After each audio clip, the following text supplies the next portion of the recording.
Hi guys! Welcome back to my YouTube channel and welcome to another vlog. For today's video, ipakikita ko sa inyo kung ano-ano yung mga ibabalot nating gifts for my inaanaks, for my family and friends. So isa-isahin natin siya and then babalutin natin and then ipakikita ko sa inyo kung ano-ano siya. Nandito yung ating... So nandito sa plastic na to yung ating mga gifts. Una na, syempre, ipakita ko sa inyo yung gifts natin for my inaanak. So, meron akong dalawang inaanak na boys. Actually, tatlo pala. So, yung isa is this t-shirt from US Polo Association. So, ito siya. Buksan ko yung kanyang lalagyan para makita nyo yung itsura niya.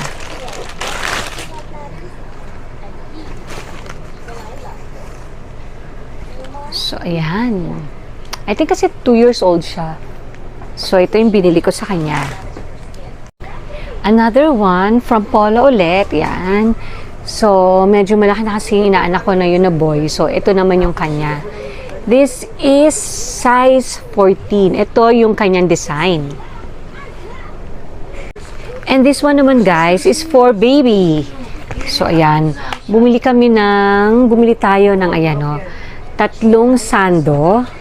So ayan, and also 3 short. Ang cute no, ang cute talaga pag mga pang baby no. So ayan. This one naman guys, di ba nabanggit ko sa inyo, 3 boys yung mga inaanak ko. So this is for my another inaanak. Ayan. So, binili ko na lang sa kanila is iisang brand ng t-shirt para hindi na tayo mapagod sa pag-ikot-ikot sa mall. Ito naman guys, actually wala pa akong naiisip na pagbigyan nito pero bumili na rin tayo. Ito yung luxury bathing set na isang body wash at isang lotion. So, ayan siya. Ito yung lotion and then ito naman yung body wash. And then we also have this one guys, yan. Simple Joy ulit na bath set, isang body wash at isang bubble bath. So yan, wala pa rin akong naiisip na pagbigyan nito.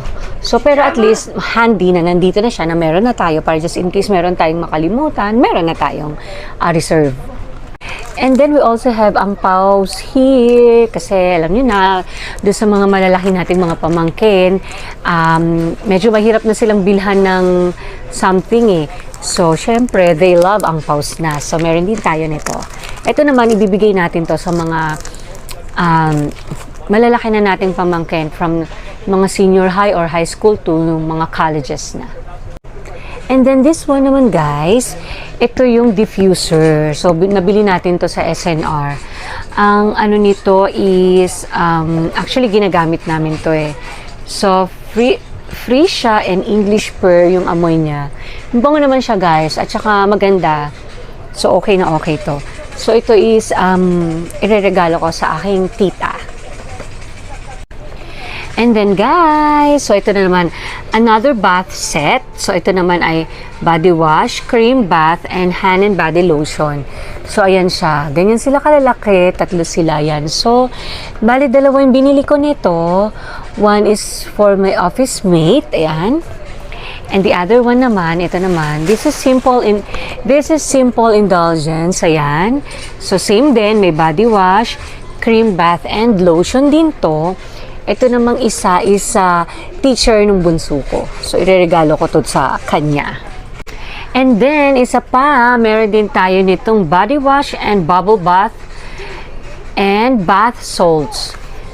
Ito ay Simple Joy din na bath set. So, wala pa rin tayong specific person na pagbibigyan nito. Pero at least it comes in handy na. So, para meron na tayong reserve. Just in case meron tayong makalimutan. Next, ito naman yung mga regalo ko sa mga kapatid kong girls. Actually, bumili din ako para sa sarili ko. Anyways, kapag napanood naman na nito, siguradong tapos na yung aming family Christmas party and na-receive na nila tong gifts nila. So, ito siya, guys. Ayan o. It's a shoulder bag. Tapos yung tela niya is parang, hindi siya tela, parang hindi rin siya nylon. So, parang plastic type. Yung parang hindi siya masyadong nababasa. Ayan. So, ganyan siya. So, apat yung binili ko. Kasi nga, isa sa akin. So, isang black. Isang, I think this is teal or blue-green. And then, beige. Yan. And then, rose, ano ba to? Rose pink.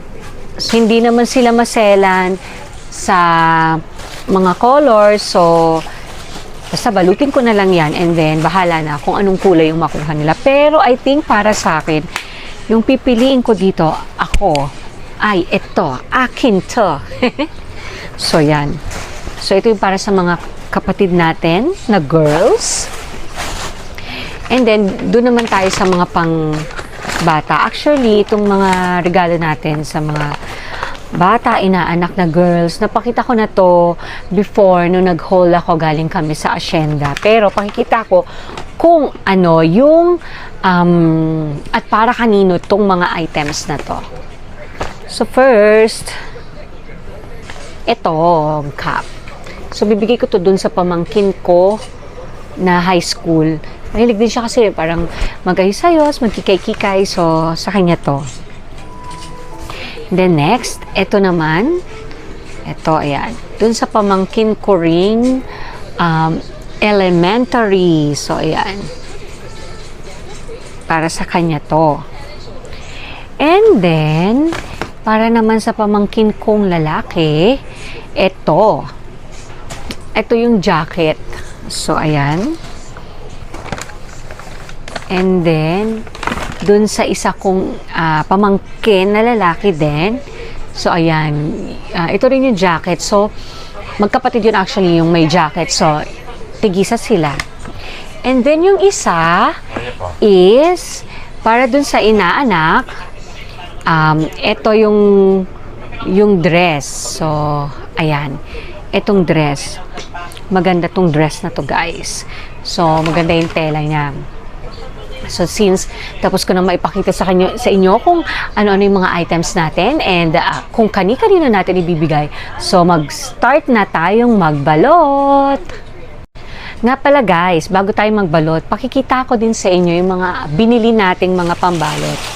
So karamihan nito sa SM natin nabili. So bumili tayo nitong paper bag na maliit. Ayan, kasi meron tayong paglalagyan nito. Maliit na, ayan ito isa. Ayan, so ito yung maliit na paper bag. And then, bumili din tayo nitong 3 piraso to. White na, I think, medium size na paper bag na pang Christmas. And then, eto guys, bumili tayo nung ganito. Parang eco bag, ayan. Pero may design siya na Merry Christmas. Yan. So, lalagay kasi natin dito is yung mga food.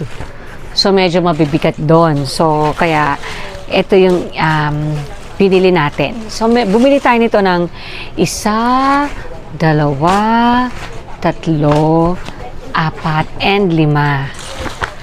And, yun. So, yun yung mga binili natin, guys, na mga pambalot. So, kaya, mag-start na tayong magbalot.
guys, so tapos na tayo magbalot ng ating mga regalo and pakikita ko sa inyo yung ating mga binalot. So guys, ayan na yung ating mga binalot. So syempre yung iba, nilagay lang natin sa paper bag. And then ito talaga yung mga in-effort natin ibalot. Yan. So meron din pala kaming binili sa SM na doon na rin natin pinabalot para syempre hindi na tayo magbalot. So ayan, yan yung mga paper bag. So ayan guys, lahat.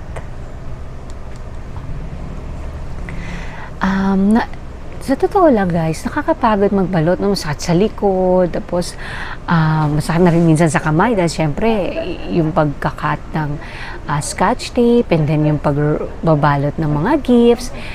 Pero since sa mga friends, family naman natin to ibibigay, okay lang, sulit na rin yung ating pagod and happy na rin yung ating feeling dahil syempre magpapasko. It's the best time of the year and minsan lang naman natin itong gagawin for them. So, yun na lang guys. I will end this vlog. I hope you like this video. So, don't forget to hit like and subscribe and hit the notification bell para updated kayo sa lahat ng video na ating i-upload. Thank you for watching! Bye-bye!